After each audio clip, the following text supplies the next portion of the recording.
ये बात तो हम सब जानते हैं कि एल्बर्ट आइंस्टाइन हिस्ट्री का सबसे बड़ा जीनियस था। इतना जीनियस कि वो अकेला ही हजारों साइंटिस्ट से ज्यादा दिमाग लड़ा सकता था।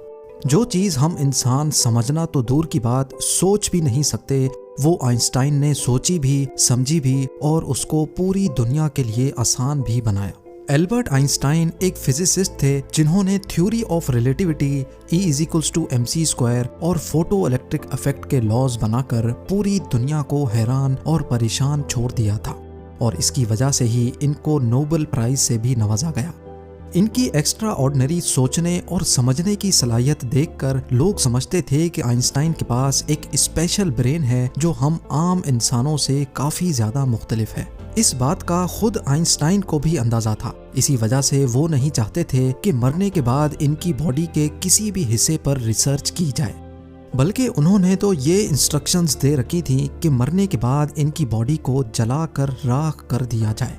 लेकिन फिर वही हुआ जिसका आइंस्टाइन को डर था। 18 अप्रैल 1955 को प्रिंसटन हॉस्पिटल में जब आइंस्टाइन का इंतकाल हुआ तो ऑटोप्सी के लिए यानी मौत की वजह जानने के लिए जो डॉक्टर आया उसने चुपके से आइंस्टाइन का ब्रेन निकाल लिया, क्योंकि उसको ये जानने की क्यूरियोसिटी थी कि दुनिया के सबसे बड़े जीनियस के ब्रेन में आखिर ऐसा है। हज़रीन, आइंस्टाइन का ब्रेन चुराने वाले डॉक्टर थॉमस हार्वी थे, जिनको अपने साथ होने वाले अंजाम से ज्यादा इस स्पेशल ब्रेन को स्टडी करने में दिलचस्पी थी। कुछ दिनों के बाद जब प्रिंसटन हॉस्पिटल को डॉक्टर हार्वी की इस हरकत का पता चला तो उनको अपनी जॉब से हाथ धोना पड़ा।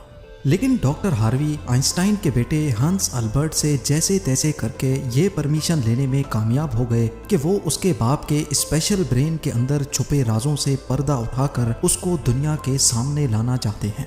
इस दिन के बाद से शुरू हुआ इस ब्रेन का एक लंबा तरीन सफर। डॉक्टर हार्वी एक पैथोलॉजिस्ट थे जो सिर्फ पोस्टमार्टम करना जानते थे। ये उनका सिर्फ ख्याल था कि वो इतने बड़े जीनियस के ब्रेन पर रिसर्च कर पाएंगे।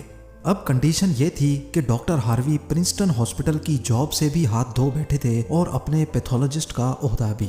आइंस्टाइन का ब्रेन जो पहले ही डॉक्टर हार्वी प्रिजर्व कर चुके थे, वो इसको लेकर पेंसिल्वेनिया के शहर फिलाडेल्फिया ले गए, जहां उन्होंने ब्रेन की कई फोटोज ली और फिर उसको 240 छोटे छोटे पीसेज में काटकर हर पीस को अलग अलग जार में प्रिजर्व करके अपनी बेसमेंट में छुपा दिया।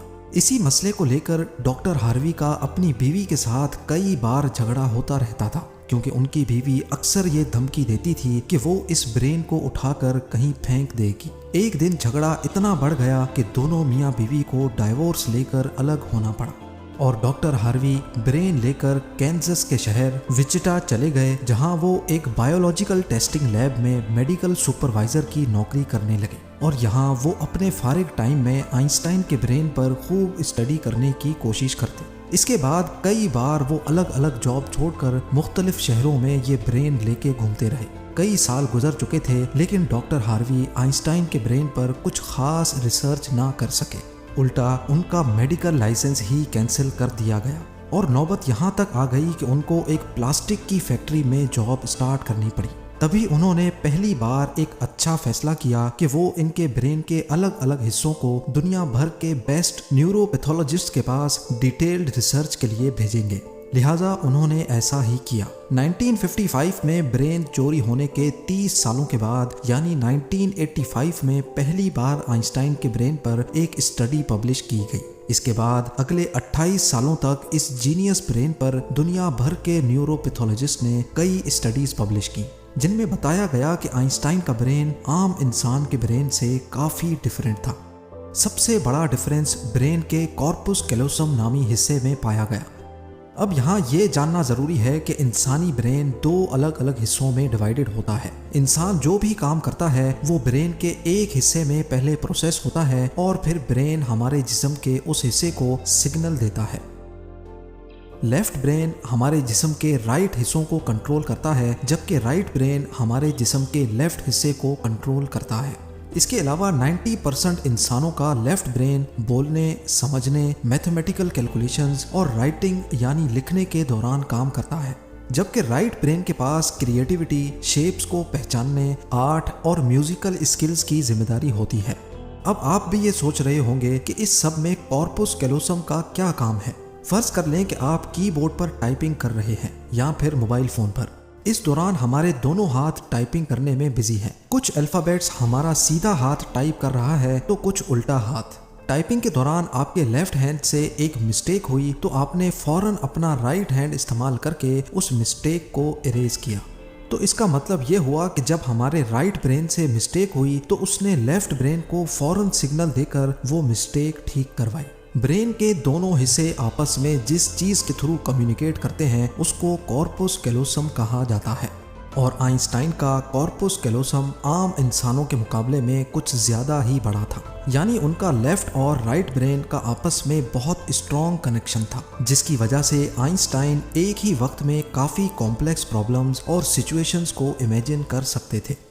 कॉर्पस कैलोसम के बड़े होने के अलावा आइंस्टाइन के ब्रेन का पैटर्न भी आम इंसानों से काफ़ी मुख्तलिफ था और रिसर्चर्स का मानना है कि इसकी वजह से ब्रेन में न्यूरॉन्स का फ्लो काफ़ी बेहतर था। न्यूरॉन्स के अच्छे फ्लो होने का मतलब है कि इनकी मैथमेटिकल कैलकुलेशंस की पावर काफ़ी ज़्यादा स्ट्रॉन्ग थी। Albert Einstein complex mathematical problems को बगैर पेन और पेपर के अपने दिमाग की मदद से ही सॉल्व करने की काबिलियत रखते थे।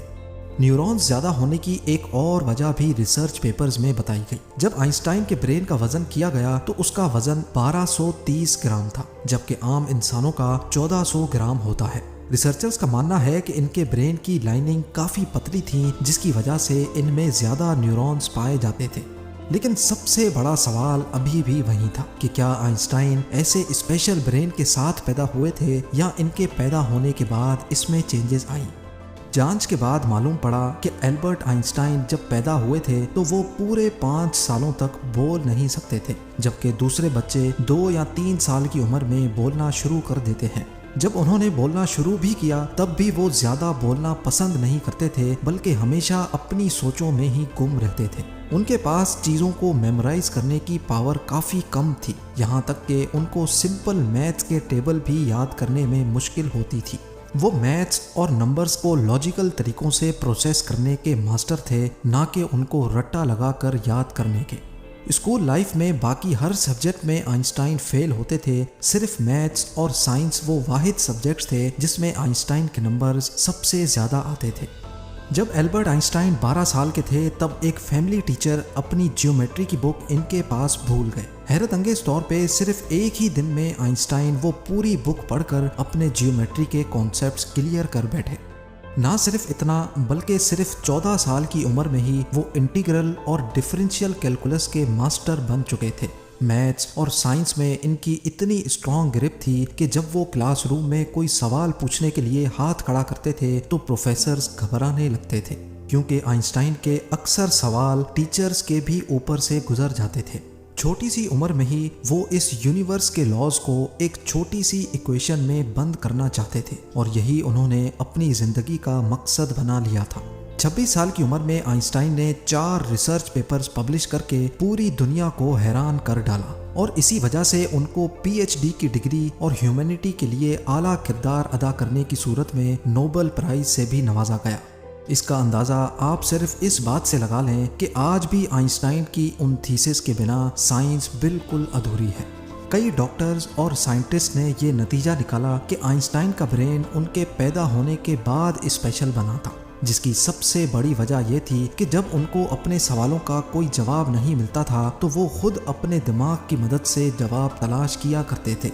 छोटी उम्र में ही ऐसा करने से इनका ब्रेन उसी हिसाब से डेवलप होता गया। आज भी आइंस्टाइन का ये एक्स्ट्रा ऑर्डिनरी ब्रेन अमेरिका में वाक़े द मटर म्यूजियम में मौजूद है, जिसको बड़ी हिफाजत से माइक्रोस्कोपिक फिल्म्स में प्रिजर्व कर